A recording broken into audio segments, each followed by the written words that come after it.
you were nominated and selected as our Yay of the Day honoree. Thank you.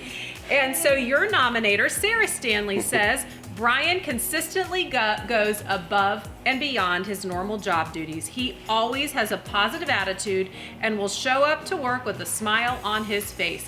He takes pride in his schools, Baker, Ward, Mayfa, and Varina Elementary, and ensures they look and function the best. He takes pride in his work and makes sure that nothing is left behind.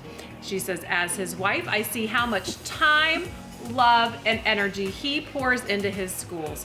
The teachers, including herself, often get creative with what they want or need in classrooms, and that you have been there to create shelving units, fix loose screws, and fix emergency leaks.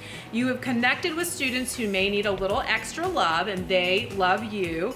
And she says she loves to watch their faces as Mr. Stanley walks in the door. She couldn't be more proud, and as are we, and so grateful for all that you do. Congratulations! Thank you so much. And Thank you so much. I yay! appreciate it.